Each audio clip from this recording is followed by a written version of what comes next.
మానవ శరీరం యొక్క విలువను తెలియజేసే చిన్న కథ గురువుగారు శిష్యునికి ఈ విధంగా తెలియజేస్తాడు.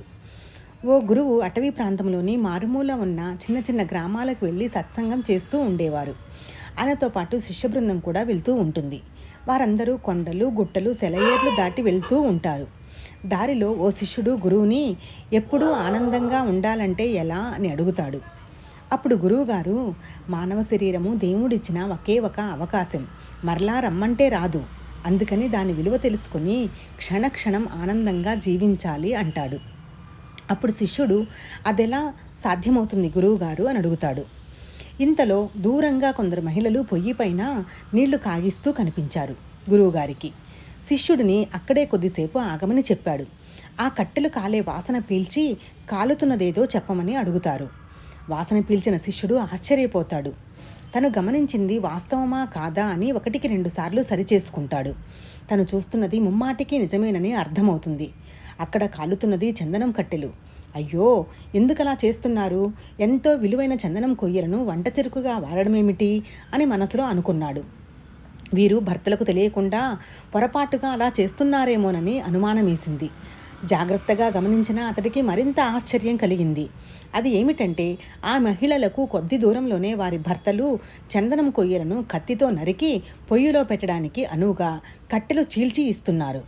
అదే విషయాన్ని శిష్యుడు చూసి బంగారం లాంటి చందనాన్ని మంటపాలు చేస్తున్నారు అని గురువుగారికి చెప్పాడు.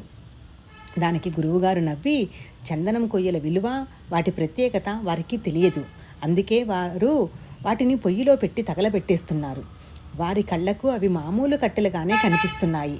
నీకు వాటి విలువ తెలుసు కాబట్టే ఆశ్చర్యపోతున్నావు. వారు చేస్తున్నది తప్పని చెబుతున్నావు. వారికి వాటి విలువ తెలిసినంత వరకు వారు చేస్తున్నది సరైనదేనని అనుకుంటారు. మనిషి కూడా అంతే.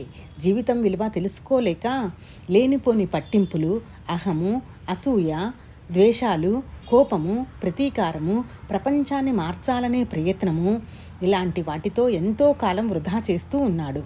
జీవితం విలువైందన్న ఎరుక ఉంటే చాలు, ఆనందం మన వెంటే ఉంటుంది అని వివరించాడు గురువుగారు. జీవితం చాలా చిన్నది, ప్రతి క్షణం ప్రకృతి ప్రసాదమని, అది తెలుసుకోకపోతే అసలైన ఆనందాన్ని కోల్పోతామని గ్రహించిన శిష్య బృందం ముందుకు నడిచింది. గమనించారు కదా, వారు కట్టెల విలువ తెలియక వాటిని వంట చెరుకుగా ఉపయోగిస్తూ ఉన్నారు.